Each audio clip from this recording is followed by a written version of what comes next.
Welcome to Live from the Blind, Episode 4.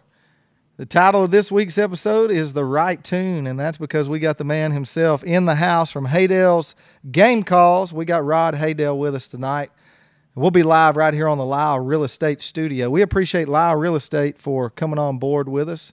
We've known those guys for a while, and they wanted to be a part of the show, and we welcomed them with open arms and said, hey, what more could we do than name our studio? And they're keeping us comfortable. We got this nice furniture we get to sit on and relax. And yeah. And so we appreciate all of our sponsors for being a part of the show, as you can see on your screen throughout this episode. But we'd like to run through them at the beginning and the end of each episode to make sure that we show our love to all of them. And so we appreciate our sponsors this first season: Shin Gear, Alpha Innovations, Apex Ammunition, Stratton Seed Company, Bradshaw Sporting Dog Veterinarian, Perfect Limit Outdoors, Baits and Blades, Muddy Wing Retrievers, High and Dry, Extreme Dog Fuel, Dirty Duck Coffee, the official coffee of the blind, and, of course, Lyle Real Estate, our studio sponsor. Make sure you go over and check out all of the properties they've got to offer right now at lylerealestate.com, the experts that you can trust.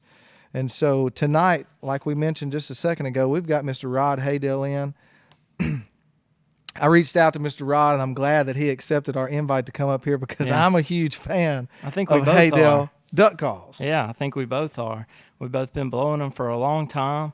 I've had the opportunity to meet Rod a couple of times in different situations, and had the opportunity in Bossier to stop by a store, and they're all great people, and they make good calls. A lot of history behind the company. We'll get into that here in just a second in our second segment when Mr. Rod will jump on here with us. But Garrett, we are through with our first full week of Arkansas duck season. How you feel so far? Yeah, man, I feel like it went pretty good. You know, we felt like the weather and everything was kind of lining up for a really good opener. I don't think I've been on a bad hunt yet this year, knock on wood. I shouldn't have said that. Probably jinxed myself. You got to go on a hunt that I didn't get to go on opening weekend. Yeah. And rightfully so. We had something at church for my 3-month-old son, so I had to make sure I was there. But Garrett got to go on the best hunt of the weekend without me. Yeah, and so in the past, I've always been the one that couldn't go with the little one, and so it's nice to see those tables turn a little bit. That's right. So we are in the first split of the Arkansas duck season. We got 2 weeks of, I guess, rest is what you would call it. But it's time to rest up. Yeah, we're not going to be duck hunting. You going to try to get some deer hunting in? I thought about it. I thought about this weekend maybe hopping on the deer stand. So speaking of hunting, I actually got to go on a little hunt this last week that Garrett didn't get to go on. But the Alpha guys from Alpha Innovations, they've got a hunt that they do each year, and got invited up to it, and it actually was with some of the sawmill guys that they're in business with as well. But we got to go up there and had a pretty good time up at the Double D Duck Lodge in Lone Oak, Arkansas. If you haven't been there, you need to check them out. They got a really neat place up there, and we had a really good time. Yeah, it looked like y'all worked on them a little bit. Great food, great hunting, and some even better company. So, well, look, before we go to the first break and bring Mr. Haydel on, we want to show you some pictures. Each and every week, we encourage you to send in your pictures or your kids' pictures. We love to see your pictures from the outdoors. Even if you don't kill a big monster buck out there, we still want to see them. Even if you're just out riding the four-wheeler or just getting your kids out working on food plots or spraying wasp out of your deer stands. You know, we just like to see your pictures. And so each and every week, we encourage you to send your pictures in to our email or to our Facebook page, and we'll try to get pictures on each and every week. And so we've got a special picture this week. I'm not sure which one we're going to have pop up there first, but let's just go to our first picture, and we'll get to each and every one of them. There's always something special about seeing kids killing deer or duck hunting or whatever it is.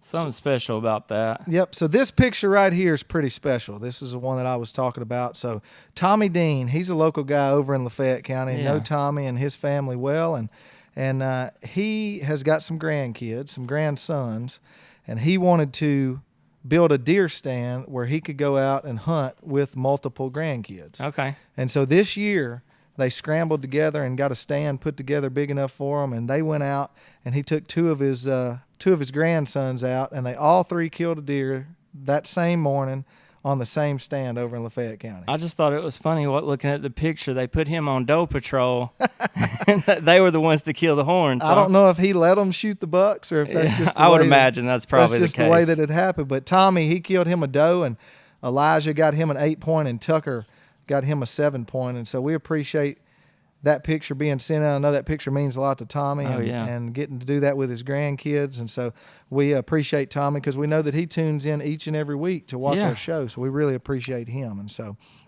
make sure you send in those pictures each and every week. I think we got one more, don't we? We got 2 more. Okay. All right. I didn't know if these were together. So we got the Collier brothers coming in over in Columbia County. Those are actually my nephews, and they were sent in by their grandmother, and they both got them a deer.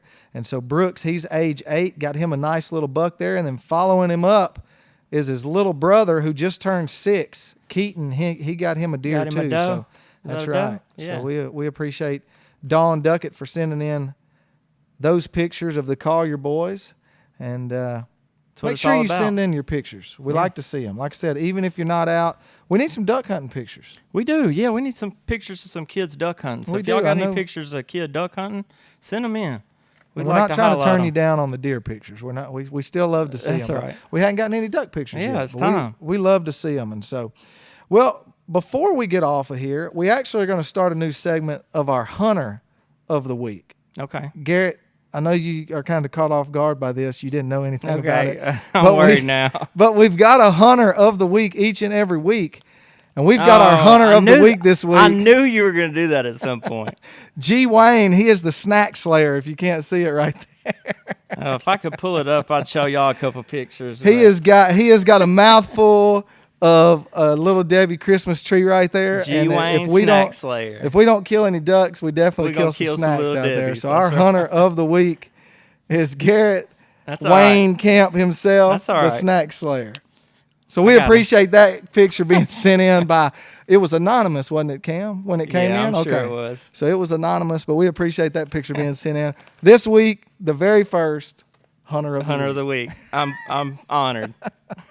Well, look, we're going to take a short break. The main guy that's here that you want to hear from, I know you're tired of hearing from us, Rod Haydel, he's sitting right over here. He's getting ready to come on. So we're going to take a short break with some commercials from our sponsors. And when we come back live right here on the Lyle Real Estate Studio, we'll have Rod Haydel, and we'll be talking some duck calls.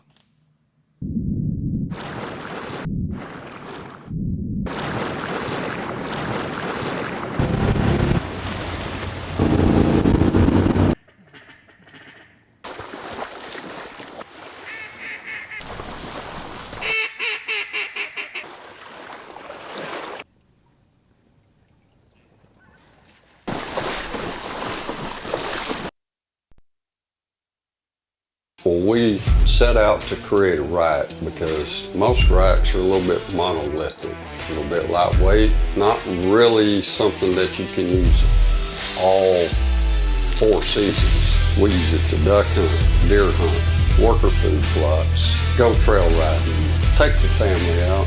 We really need a configurable, adaptable system that we can buy one product, configure it how we need it, and use it year round. Welcome back to The Blind. It's episode 4. Title of this episode is The Right Tune, and the reason why it's called The Right Tune is because we got the man himself that can tune a duck call better than most people I know. Thank goodness, because if he couldn't, we'd be in trouble. That's exactly right. We've got Mr. Rod Haydel from Haydel's Game Calls, came up here all the way from Shreveport. Or is it Shreveport or Bossier? Okay, because I know you guys that live down there. He lived there. That's right. It's kind of like Benton and Bryant up in Central Arkansas. You're right. Some people like me don't know where you are, but you guys know. So it's Bossier. Okay, I want to make sure I get that right. So, well, Mr. Rod, we appreciate you for coming down. Thank you for having me. Or coming up, I guess, is what we should say. Yeah. So, thank you for having me. Well, Garrett and I, we talked in the first segment about, your calls.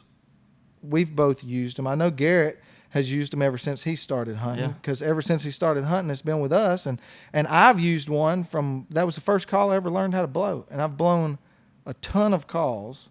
I've spent thousands of dollars on duck calls, and I come back to the same one, and it's about to fall apart. Yeah, but it's and when it falls apart, it's going to be a sad, sad day. And we'll get into that here in a minute. But why don't you tell us a little bit about how the company got started, and let's just start from there. Well, me and my brother and my dad, we all have musical backgrounds, and my dad played professionally for a while, and always had a second job. And he finally got into. He was always involved in duck hunting, but he got involved in the duck calling contest part of things, and he wanted basically to build a better duck call, something that would fit him and work out there in the field. And so he dibbled and dabbled with some different things, and finally came up with 3 different products in 1981, and that's how the call company started, just trying to experiment with different things and come up with a better call for himself. And being that his main job was in sales, working for W.W. Granger, he had always go around and hit a lot of these. We didn't have the academies and Walmarts back then, just and the stuff. small little so we'd hit dealers the small little hardware stores and stuff. And so what he actually came up with, we had a fish bowl that we used for a display, and he just put it on the corner of their cabinets there, and he filled it up with water, had a little rubber ducky and a call that hung into the water, and on a sticker that faced the outside, it said "blows when wind wet." Right, that was kind of his thing. Was this is different? It blows wet, right? That's right. And Dad, not being really a woodworker, the best thing he could come up with was using plastic tubing. And so actually, like one of these calls here, it's a pretty much straight taper. This is a molded version, but you can imagine us slicing all those tubes up in different lengths, and actually the grooves around here for the lanyard grooves, we'd have to slice, a 1/16 of an inch off of each one to glue onto the tube to make those old calls. And like I said, we started in 1981. He started selling some around some of the hardware stores and whatnot, and things just took off because guys were liking them in the field, and they were blowing wet. So again, we started in 1981 in the garage, and things just blossomed from there. And when you say blowing wet, you're basically saying that once moisture accumulates in the call, it doesn't stick. Is that right? Correct. On most normal wooden calls, the tone board does not have a finish on it. Okay. And a lot of times, even though it's sanded smooth, when you get moisture into that call, it rises because it swells up. So the relationship between the tone board and the reed changes slightly. And that's what a lot of times, even though a guy may not have a lot of saliva buildup or whatever, just the condensation of blowing warm air into a cold call in a cold environment produces that condensation that can change the tone of a call. Right. And so the plastics and acrylics that we have nowadays, they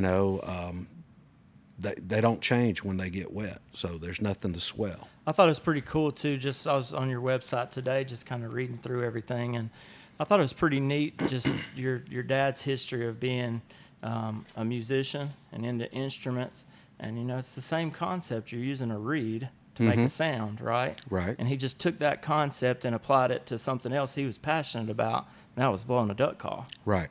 Right. Oh, And it goes a long way. I mean, we've come up with, different innovative products over the years. And matter of fact, I've got a buddy of mine that lives in Spain, and they shoot a lot of spoonbills. And don't bring up the spoonies. He actually, and it's not a trash duck over there. That's what Brian's been accusing me of being the spoonie no, killer. That's not. The whole time he's been saying, I got a spoonie killer over here. Cam, run the tape back now. He likes to kill the whistlers. Do you have it's a whistler? whistlers now. Okay. Yeah. It's something different every week. That's right. But anyhow, this friend of mine actually wanted me to come out with a spoonbill call, and I said, well, you get me a recording of what one sounds like, and I'll come up with something. And he did. And I sent him, I don't know, about 100 calls. And he's playing around with them this year. And he played around with them a little bit last year and seems to think it works now. I don't know if it'd sell in the United States. Right. Well, and you talked about when your dad started all of it. Right. He started out with three calls, I guess. What are those 3 calls still around, or the kind of the concept of those calls? I guess the concept is still around. We had a pintail whistle that we've upgraded to and gotten a different, because of the features of it. And we still make the old original W81. And if you look at any of our calls, the last 2 numbers of the call designates what year we came out and introduced that call. Really? Yep. Didn't know that. Had no clue. The W81 was actually made in 81. And then we had a old duck call called a M81, and it was a cane, similar to a cane call, a single reed with the long tone board with the long reed that guys used to file out of a old cone and stuff like that. So some of them old cane calls are still around, and some guys are getting back into the old ways of doing things and making things by hand and whatnot. But anyhow, those calls are still around, and we don't make one ourselves. We've just got too many irons in the fire right now, so we can only make so many. Well, I know whenever I first started blowing duck calls probably 12 years ago when we started hunting together, I blew different things, and he kept saying, just go get a DR85 and be done with it. And so finally I got a DR85, and it's been one of my favorite calls for sure. Well, it's definitely been one that's stood the test of time, because it's been around since 1985. There you go. There you go. Well, and that's my dad started teaching me. I could not blow a duck call at age 5, but he started teaching me when I was about 5. And he back then, even in the early 90s when I was a small child, there weren't all of these call companies that there are nowadays, especially down here in the South. I mean, you had very few that people used, because duck hunting wasn't popular back then like it is now. Everybody didn't do it. Sure. And so, my dad, he's got some old calls of y'all's, and he let me blow a couple different ones, and then he stuck that DR85 in my hand. And that was the only call that I could blow consistently. Now, I can blow, still to this day, I mean, I could pick up a call and I can play with it enough to where I can get it to finally sound good. But I cannot blow a call all year, and I could pick up that DR85, and the first note off of it, I don't know if it's just made for me or what, but I mean, I can't find anything that I blow like it. And you can get one for what? $25 or $30? $22. Yeah. I mean, it's plastic. And I have one of your acrylic ones. We'll talk about that a little later. But the plastic one, and it's got buildup in it from. Now I've had 2. I had one, and it got this same way, and it broke finally. Now this one's got a crack about halfway down it. It's brown. It doesn't have the sticker on it. It hasn't in years. It's got red inside of it, where I had the flu one year and blue when I had cough drops in my mouth. It's got mud. It's got duck blood. It's got. I mean, when you look in it, you think there's no way this call can put a sound out, and it's the best call I've still got. And I'm scared to take it off of my lanyard, because I'm scared it's going to fall apart because it's cracked. I mean, it's I've had it for a long time. A lot of the guys in South Louisiana, it's funny. We've make comments all the time. Going to come out with a Haydel repair kit. Yeah. And all it is electrical tape wrapped around a call. Speaking of electrical tape, I got a red leg that's got electrical tape on it. There you go. Yeah. So mine broke here a couple years ago, and I thought, man, that call sounded so good. What am I going to do? And I thought, electrical tape. Let me get some electrical tape. So I taped it up. So well, I had a great uncle that the few years that I was old enough to hunt with him. I mean, he was old when I was young. I mean, he just stayed old forever, you know. But he blew a DR-85, and I can always remember that it had black electrical tape on it, and he blew it for years and years and years. And I'm scared to put it on mine because I'm scared it'll change it. You know, I'm scared to change anything with it because I'm scared I'll lose what I've got. And Garrett will tell you. I mean, I baby that call. I don't even carry it in my bag anymore because I'm scared somehow it's going to get stepped on or what. I mean, it hangs on the back seat over the headrest of my truck because I don't want anything touching it. And we've talked about the number of calls that you go through trying to find the right one. And when you find that fit, and everybody's different, you know, it's about finding the fit for you. And his might be a DR-85, mine might be a red leg or something different.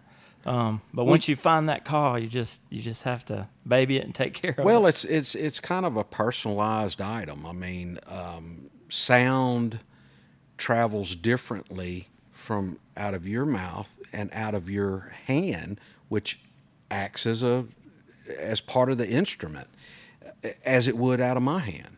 And so that's the reason we've got such a wide variety of different calls. And just in the mallard call section, I counted up today before I came over here because I wanted to get a good count.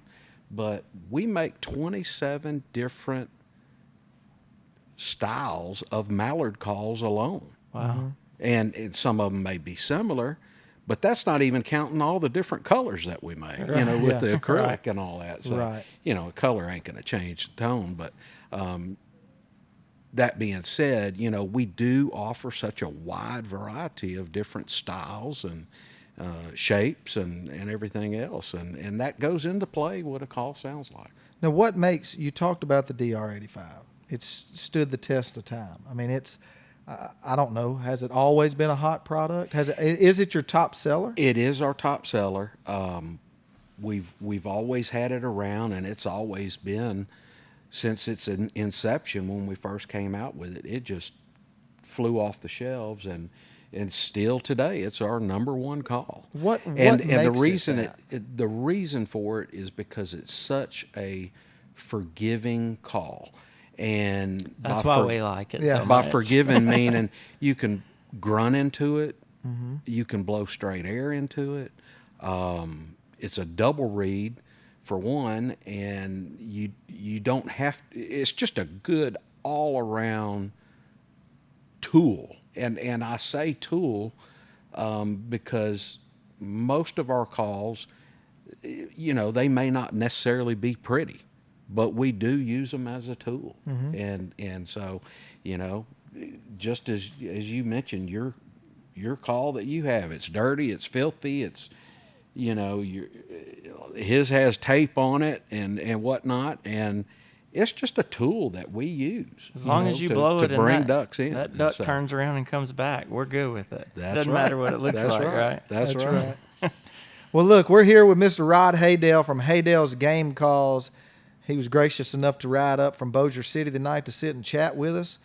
But each and every week, our Arkansas Game and Fish Commission, our local game wardens send in some tips each and every week. So we're going to take a break here in just a second. But before we do, we're going to have our tip of the week from the Arkansas Game and Fish Commission, and then we'll be right back here on the Lyle Real Estate Studio, Episode 4. It's Live from the Blind.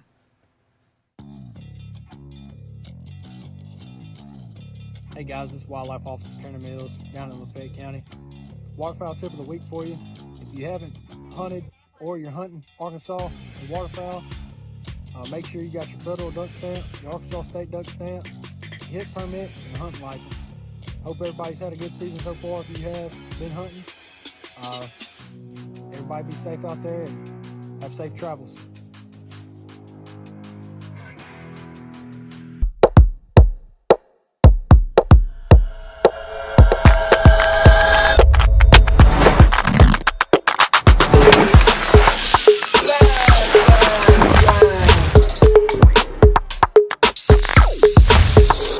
Okay, all right.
Welcome back to Live from the Blind, episode 4, The Right Tune. We're back with Rod Haydel of Haydel's Game Calls. Good to have you here.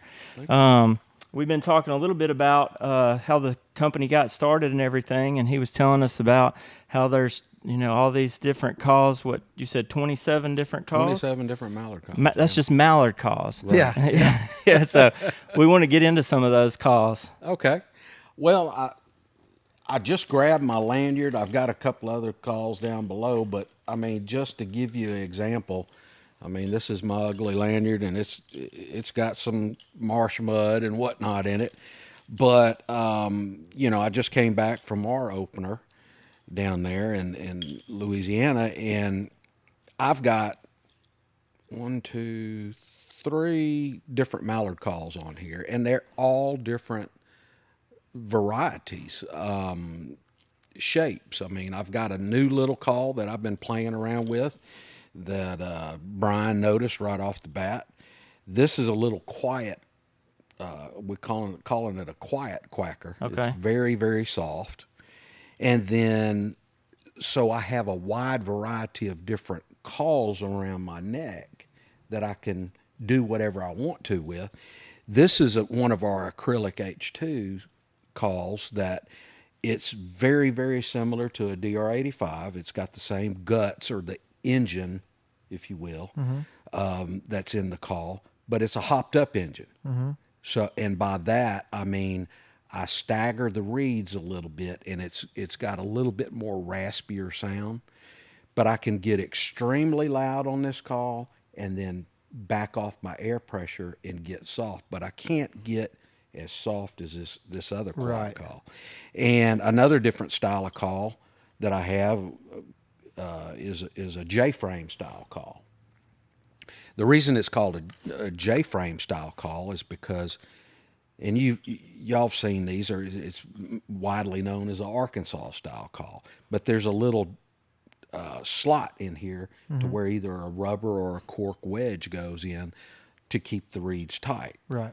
The thing about the DR85, which those other calls have, is when you open this particular call up, you can float that wedge in and out. So that's one of the forgiving aspects of that particular call, and why we can tune a call to a certain individual. Not only does the wedge float back and forth for your pitch, but you can move those reeds in and out without having to take a pair of scissors like you would to a J-frame style call. So if I brought my raggedy DR85 down to you and let you look in it, then we could take another one and you could make it look the same. I can make it look. We could see how it was, Yes. At least get it close, maybe get the same sound. Yeah, and or then close. we could fine tune it from there. And the nice thing about this call too is that not only do you have the reeds that move back and forth and the wedge, but the tone board moves in and out as well. So, you've got all those different varieties that you can cover and make a call pretty much do whatever you want it to do, all in one call. Well, that's probably the reason why, as Brian said, he's like, I'll go buy 4 or 5 DR85s till I find the one that sounds right. He didn't know he could have just moved things around a little bit and got the first one to sound right. Well, I was just trying to help out, just supporting the business. The local duck call makers, That's just right. buy as many as I could buy. Well, and that being said, sometimes there are slight little differences in between a call. And we like to, at the shop, refer to it as the window. you open a window so far, and as long as it's tuned within that window, it should be fine. Now, some calls require that window to be shut a little bit closer. Right. And but actually, right now there's only 2 people that are making calls, duck calls at the shop, and that's me and my brother Kelly. Really? Now, sometimes we'll have some other employees like summer help or whatever come in, and they may tune or may put together the call, but me and my brother actually blow the call to make sure it's within that window, within that gap, so that when a guy gets it out of the package, and I know the COVID thing's going around and stuff, and we do not blow calls if that's going on, but in any event, the call is blown before it's packaged, so that we know that when the customer gets it out of the package, it's going to be within that window, right, and he's going to be happy. Well, I mean, COVID or not, it's something that you have to do. I mean, sure. I guess you don't have to do it, but I mean, you want to make sure you're putting out a quality control product. And if Sure. you can't hear it before it goes out, you don't know if you're, and you don't want to put out something like that. Sure, So sure. And if you're scared of COVID, don't buy a duck call. there you go. No, I don't want to turn away anybody that's wanting to buy a duck call, but wipe it off with a Lysol wipe, and you'll be good to go. Go for it. Yeah. And that's just the nature of the beast, I mean, even though the plastics that we use are really, really consistent, and I can dang near put a call together without even looking at it, just by feel, and know it's within a certain range. But when I blow it, I'm not only looking for pitch, but by the vibration it puts out, I know whether or not something's off. I may be compensating by blowing it and not realizing it, especially because I can't chew bubble gum and walk at the same time, as my dad would say. But if I am concentrating on something else and I'm just running through a bunch of calls, on that first little note, I'll adjust my calling style to make that call sound Right. Right. and not realizing for the average guy out there, it's not quite right where it needs to be. So, Well, and that's something that I guess that's why I keep coming back to the same call, is because the way I blow, I don't have to adjust myself to make the call sound. You don't have to compensate. like if to I make pick the up call his sound calls, right. I have to change the way I call to Right. make it sound good. I could pick that call up, and the way I call, it sounds good. It fits me, is what I tell people. sure. And most, not to knock you, but most guys are like that. It's hard to get a lot of people to change how they're blowing. Stubborn. Is my wife watching? Stubborn. Either Let me get stubborn closer. or unskilled. It might be unskilled. Now, look, I'll take that any day because I don't claim to be a great duck Right. caller, but I can blow that one duck call. That's why we need a forgiving call. That's Well, right. I needed to forgive as much as I can. What's the term for when you do something over and over Repetition. again, expecting different results? Oh, Stupidity. No, I'm just insanity. So do you, I'm interested to know, do you have a favorite call? I do have a favorite call, and it's on my lanyard. It's that big barreled double reed that we make, and we make it out of acrylic. And I just looked at the inside of this thing, and it's got some junk. Pretty nasty. It has got some dirt in it. Woo. Yeah, I can't do that. He with won't mine. even do that. the more dirt, the merrier. But that's another one that I was looking at. So what is that called? This call, like I said, it's got the same inside parts as a DR. Okay, that's the one you were talking about. Okay. Right. Yeah, yeah. And Just souped up. I staggered the reed, so it's got a more raspy tone. But again, since the barrels are bigger on it, both on the mouthpiece and the insert, I can really blow a lot of air through it and get extremely loud. But then I can make it sound like a DR85 and then soften it up as well. So it's just got a wider window for what I want it to do, and for whatever situation I'm in, that call suits me pretty well. Now, in my blind box, I never go anywhere without a DR85 too. So, and that's actually out of my box. So, but what is that one? What's the name of that one? This is in our H2 series, and it's called the H2 BDR95A. Okay. So we used to have a call that was the same shape as this in plastic, and we called it a BDR95. I think that's the one I'm thinking of. DR85. Yeah. So I think that's what the one I was thinking about, because I remember one, and it was plastic. It reminded me a lot of the DR85, and my dad may have even told me it was the guts were the same, Right. but it had a bigger barrel on it. right, and I mean you can see the difference just in the insert. I mean there's a lot of difference there. So for us guys that don't make duck calls, or maybe don't even know a lot about them, why do you make bigger on the? First off, what do you call each part of the duck call? I mean, I know you've got the guts in there, but the end piece that you hold is normally called the insert, and then you've got a tone board that the reeds lay on top of, and then a wedge system of some sort, be it in a J-frame or a Louisiana-style call like this, where that wedge floats. And then you have the blowing barrel, or we just call it a barrel. And so why, or what makes the difference with the smaller barrels, the longer barrels? What do you get with the different sizes? The smaller the barrel, the easier the call is to blow. Meaning the less air you Less have to put air. through the call. Sure. So it's like, blowing air through a straw versus a piece of PVC pipe, And so you're more efficient with a smaller diameter blowing barrel within reason. And on the insert part of it, if you could get more sound out of there quicker, more airflow, you're going to be louder. Yeah. So it's just, you have to look at airflow similar to flowing water.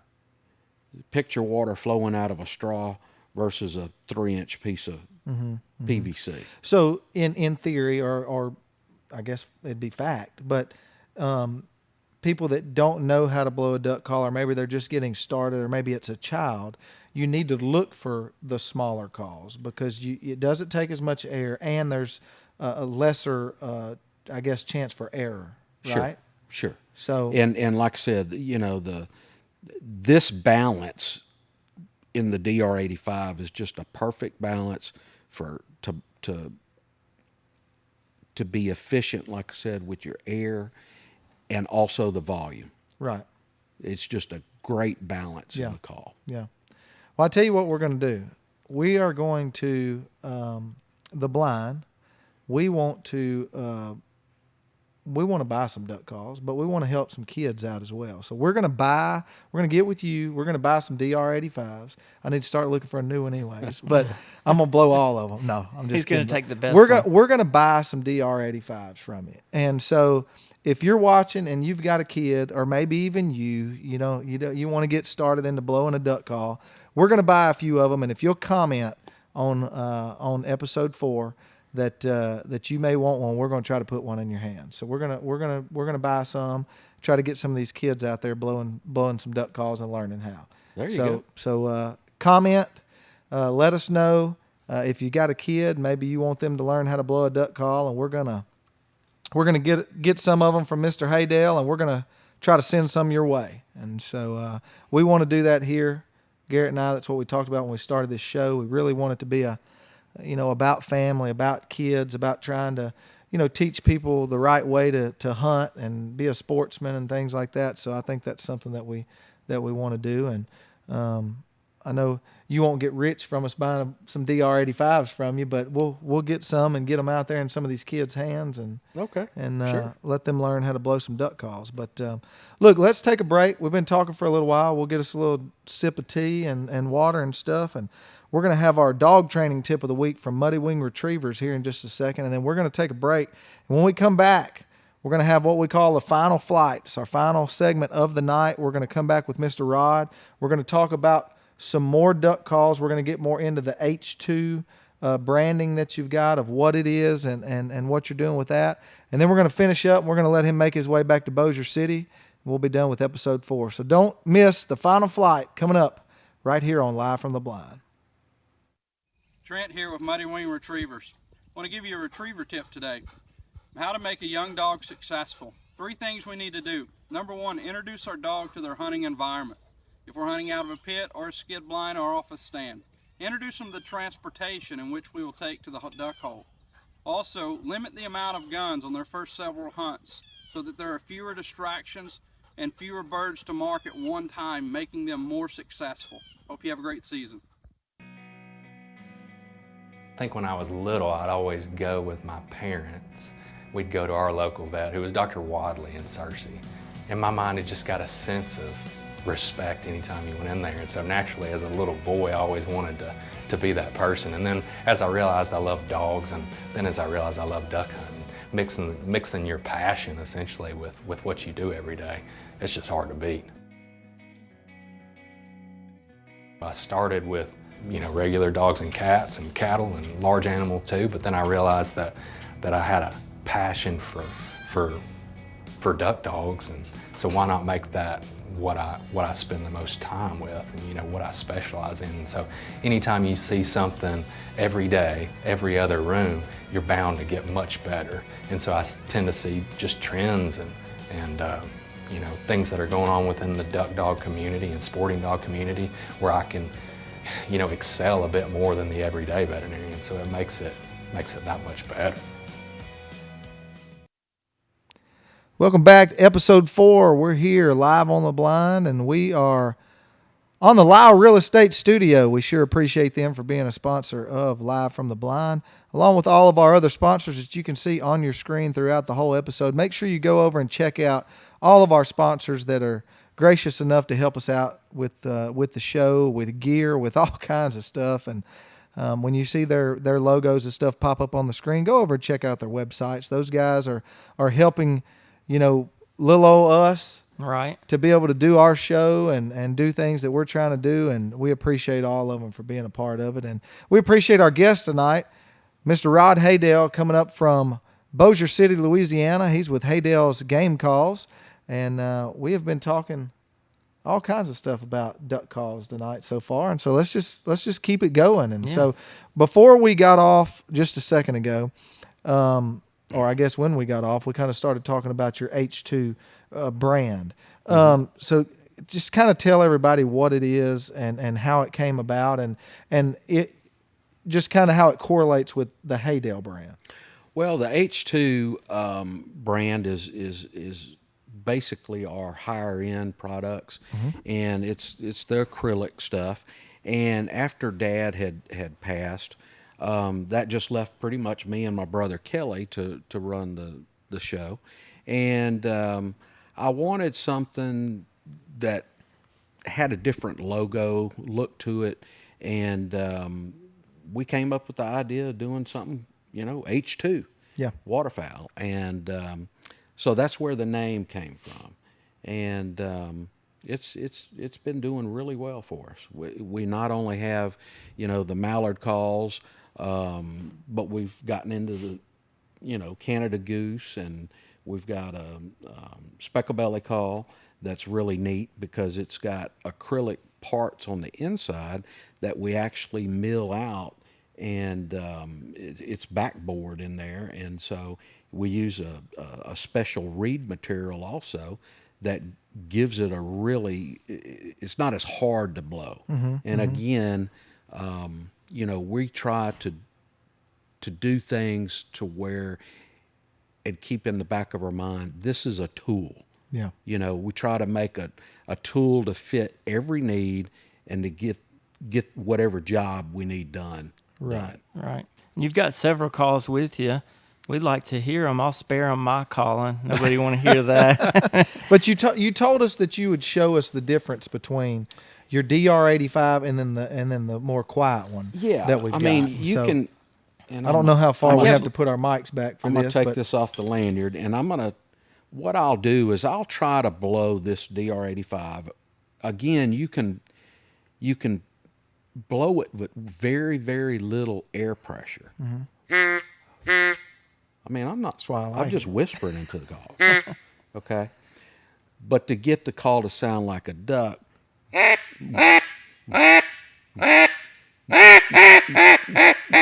mean, that's about as soft as I can blow that call.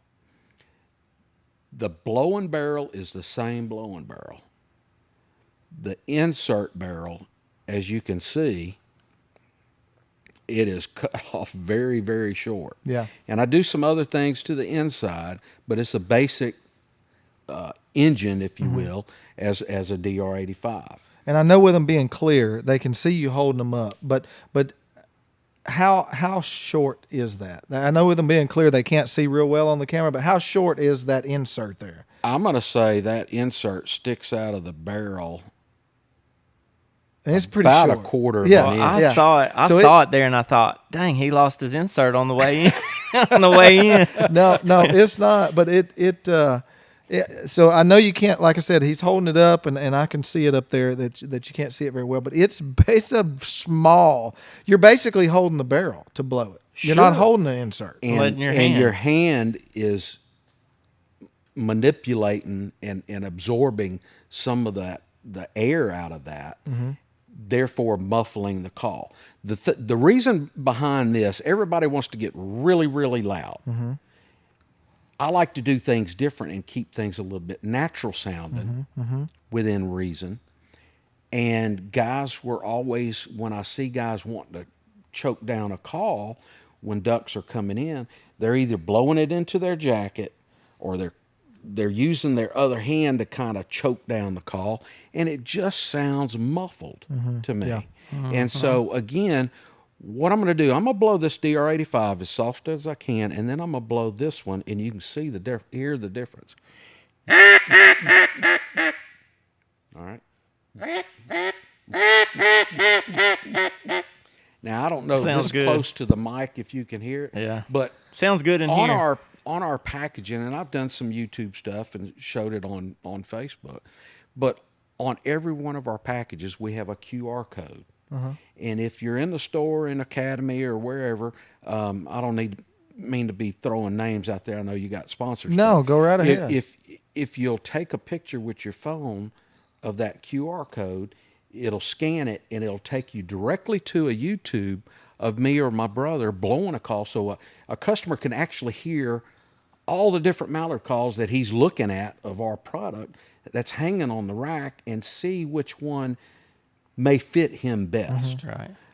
But I do have a YouTube on this particular call where I back off just 20 yards, and you can really hear a lot of difference between these two. Like I said, being that I'm 2 inches from the Well, mic, we've never had anybody you blow may a not duck be able call in to here, so we're hear it, waiting. but- We hope to see how we have to see how it sounds. But no, none of our sponsors, sell duck calls or anything. That's why we wanted you on here. But if someone's out looking for your calls to get that code and things like that, where all are your calls offered at? I mean, and I'm sure there's a wide variety that you can. But there's a wide variety. I mean, you can. Do they sell them in Walmart or? I do know they not- do Academy. We do not sell Walmart.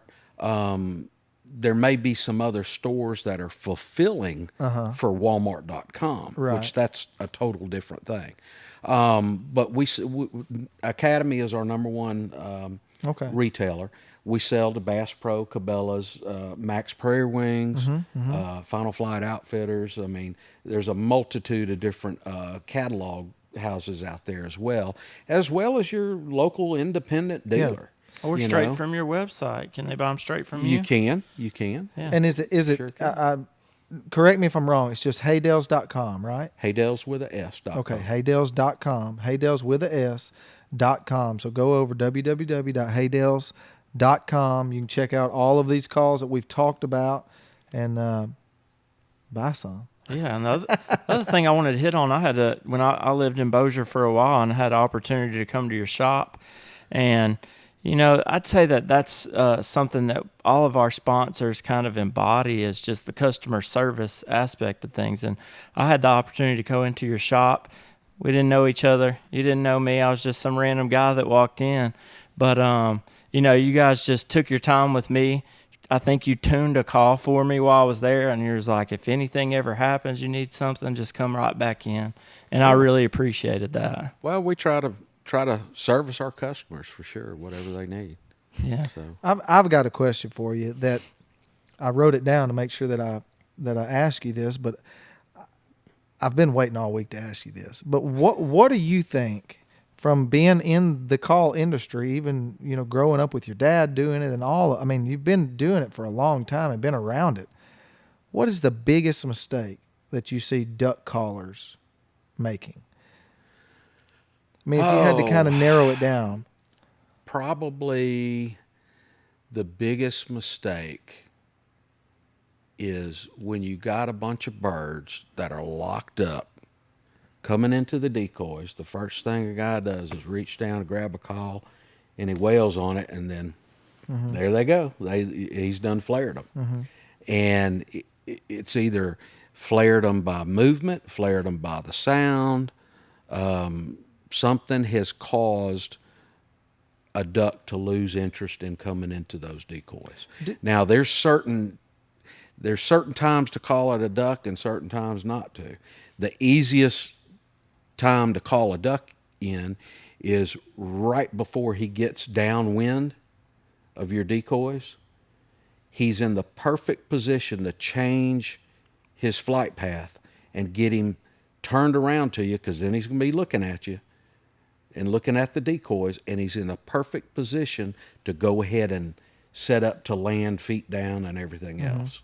So, and when I was a little boy, that's what my dad would always tell me. Of course, back then there were cassette tapes that you'd pop in your truck and you'd drive and you'd call, and they'd say, okay, now we're going to practice the hell call. And and they'd say, okay, now you do it. And and I know that those things aren't as popular as they were when I learned how to blow a duck call. And I feel like, and I know when I say this, I'll probably get hammered by people that watch it, but I feel like duck calling, people have lost the art of it, to where there's a certain time you call and a certain way you call, and it's gotten too much into being flashy.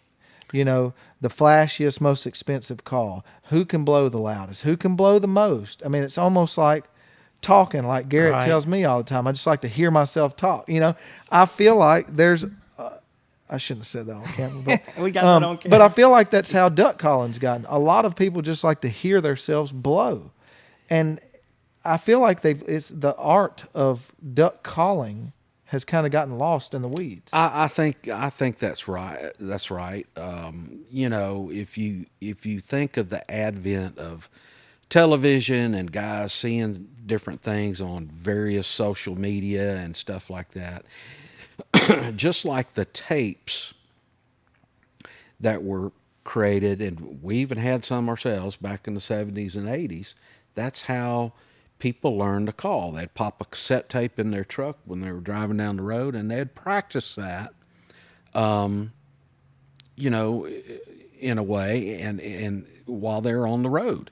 And now there's so many different forms of media out there that I think what I like to relate to it is it's like singing Mary Had a Little Lamb. We all know the words to it. We all know how it's supposed to be sung. Now, we may be off key a little bit, but we do know the rhythm of how that song is to be played. And once you ingrain yourself to the song and you know what it's supposed to sound like, then you can try to duplicate it. And I think by a lot of the younger generation coming up, they try to imitate what they see on TV, what they see on YouTube, and all they know is you constantly calling on that call with hail calls and greeting calls. And at some point you shift over to, the feed calls and whatnot, and you just hammer them all the way to the time they get to the blind. And Right. you know, just like any good song, and not Mary Had a Little Lamb, but any really good song, when you think about it, has its loud moments and its soft moments. Right. And it creates, it's what makes the music. You know what I mean? And, you know, if you're just constantly blowing the call as loud as you can, constantly, you have nowhere to go. You know, and guys that hunt with me down in my place down in southwest Louisiana, you know, a lot of times they comment, how come you're not calling at that bird? Well, that bird's too high. He's got a wing beat that's too fast. I know where he's going. He's not a callable duck, blah, blah, blah. It's certain things that you learn in a blind by hunting it year after year after year, that you learn what it takes to get a bird to come into you. And for me, most of the time, I'd almost never use a feed call. And I will slightly sometimes when I just out of habit, not thinking about it. But most of the times when I finish birds into the decoys, it's in single, spaced out, just single quacks. Yeah. Rack, rack, rack. And what I'm doing there, it's almost like once I've got that bird turned, locked in, I want to hold just enough attention to him that I'm not going to flare him, but it's just enough attention to get him hypnotized, so to speak, to where he can't help but just to come on into the decoys. I think it's important too when you're talking about duck calling is there's you can really kind of separate it into two types, and one is the competition style calling, and one is calling ducks in a duck blind. And I have a tremendous amount of respect for anybody that can get on the stage and blow a duck call and make it sound like they do, because they're way more talented than I am, and they can probably make a call in the blind sound better than I can.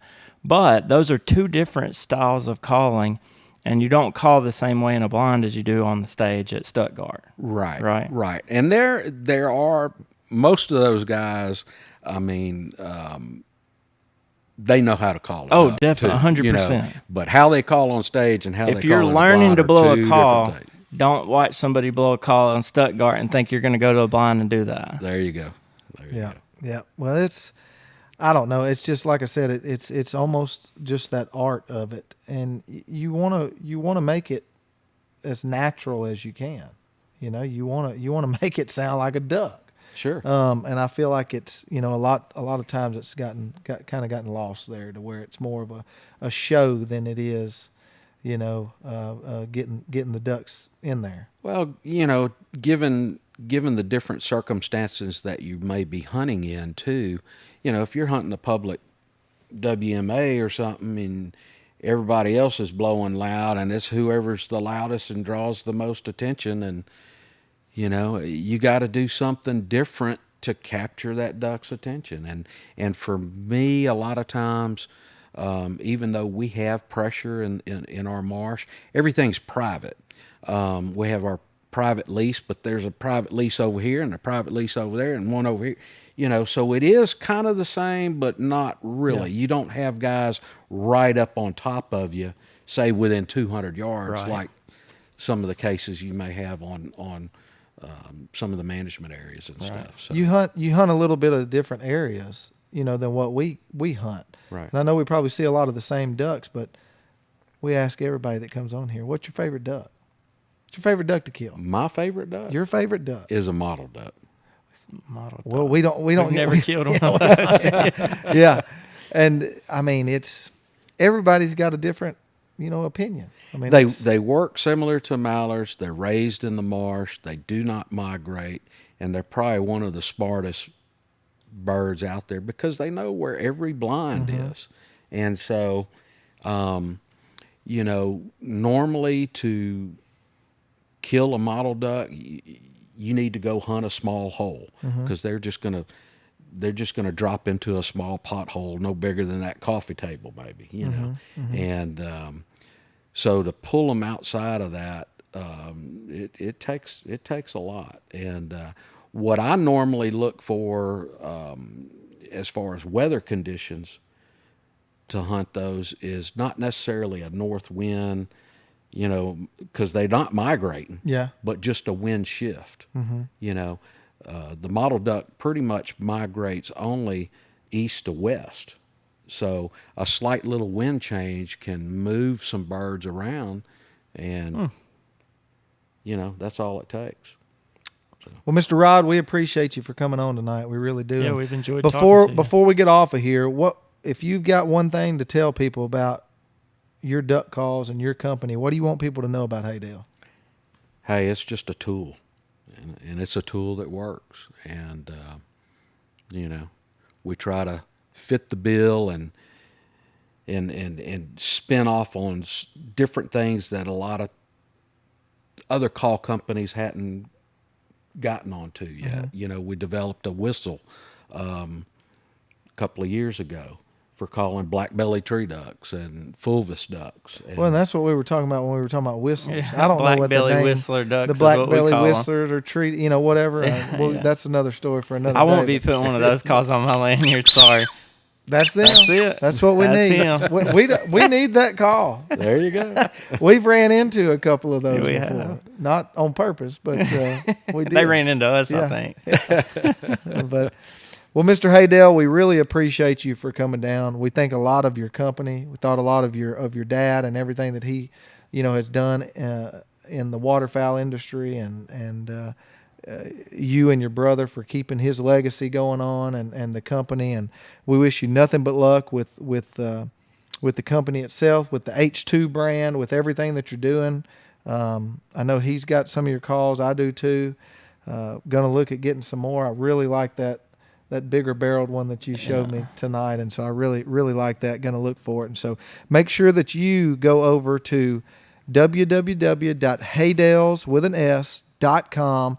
Check out the full variety of the Haydel duck calls, and if you need some advice or need to talk to someone about one, ride on down to Bossier. Somebody will be there, and you can walk right in like Garrett They'll did. tune and it for you if you want them. harass them a little bit, and They'll be lined up at your door here in a day or two. Yeah, and or just try to give them a phone call, or if somebody did want to get a hold of y'all, what's the best way? I mean, email, Facebook, We've phone got call? email, Facebook.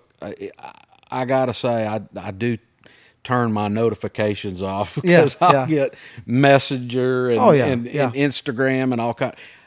I will go look at them and I will respond to them, but I don't get, my phone doesn't ding when it goes off. Don't expect for it to be instant, Immediate. which that's understandable. Right. But I will get with you within reason, usually within 12 hours or so, and but you can always call the shop, reach us with email, shoot me a message on Facebook. I mean, I don't care. I mean, but sometimes it does take me a while to get back to it. So yeah. Well, we sure appreciate you. We believe in your products. We think that Garrett said that he went to y'all's website today, and it's something that I say a lot about a bunch of different products that we use, and people that we have on this show. I know that anybody that's watched the show previously, we say it every episode. We like to have people on here that we either use their products, believe in their products. We want to talk about things that we use, help push out to other people, because it's easy for us to sell to our viewers that we believe in it if we actually use it, instead of just inviting random people to come on here. So that's why we reached out to you, is because we do believe in your products. Well, thank you. And Garrett said that on your website that it showed or said that it was for hunters, made by hunters, or something along that line. And I say that about a lot of products, that we can tell that it's made by hunters for hunters, because even though you do have the flashier stuff, the more appealing stuff to the people of the eye, your stuff is built around. It's a tool field and it has tested, a purpose. right. Right. To and it be fulfills used. that purpose. Yeah. Right. And so we appreciate you for making products like that, and we appreciate you for taking time to come up and share that with us. Anytime. Yeah, we've enjoyed it. Yep. So, well, that's going to be it for us tonight on The Blind. We appreciate Mr. Haydel for coming in. Go over to his website and make sure, also on social media. They've got social media, Facebook, Instagram, what else? Is that about YouTube. it? YouTube. Go over to all of their social media platforms, like them, follow them, share them, and make sure that you show them some love. Also, on the bottom of the screen right now, as you can see, all of our social media platforms. You can always go back on Facebook or YouTube, find all of our episodes along with other social media stuff. And then also go over and follow us on Instagram. We like to put a lot of stuff on Instagram. That's Garrett's baby over there. He likes to put stuff on Instagram. But no, go follow us and like us, share it all on our social media. That's the way that we grow our following.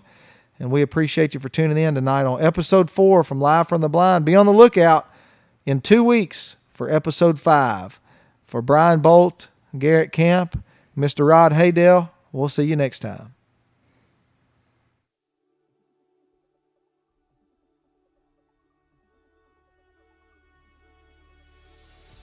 Hey guys, so in this tip of the week I wanted to talk about elbows and ways in which we can prevent elbow arthritis on down the line.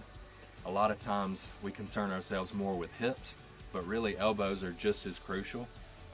It's one of those spots in dogs that as they get older they tend to form arthritis in and have injury in that we oftentimes have a difficult time diagnosing exactly what it is. So one of the tips that I have whenever you take your dog out of the kennel, especially older dogs, is to pick them up instead of allowing them to jump off of the trailer. I think a lot of times that just that repeated concussive force on their elbow will generate arthritis as they get older. So if we can limit that, I think we'll be doing great, and I think you'll be helping things out on down the road.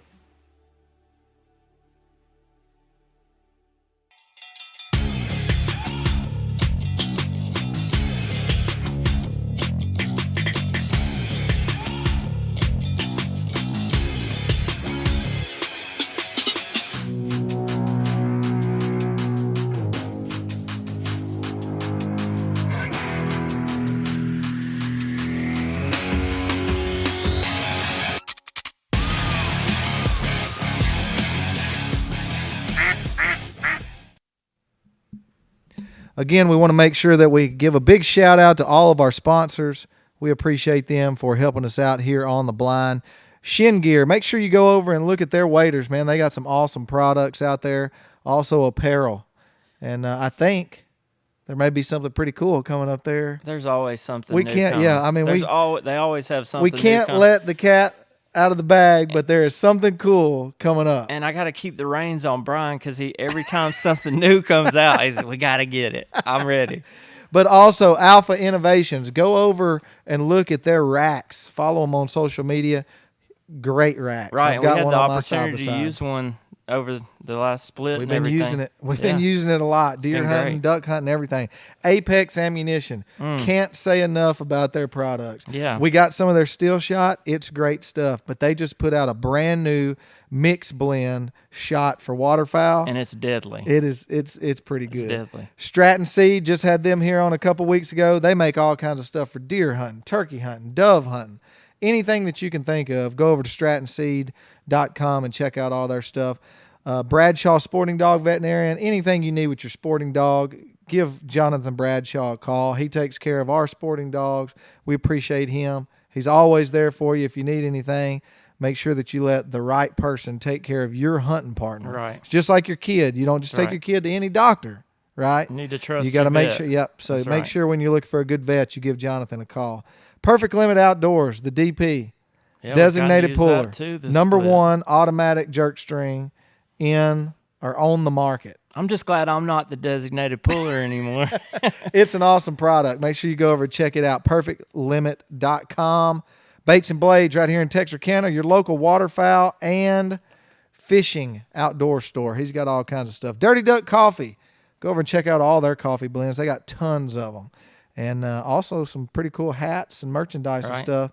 Go over to dirtyduckcoffee.com, the official coffee of the blind. Muddy Wing Retrievers. If you're local and you're looking for a dog to be trained, give Nathan Sloan a call at Muddy Wing Retrievers. High and Dry. We are using their utility We are. poles this year. I actually got some accessories coming in the mail. We appreciate them. Go over and check them out. Great utility poles for hunting all kinds of stuff. Extreme Dog Fuel. Great dog food.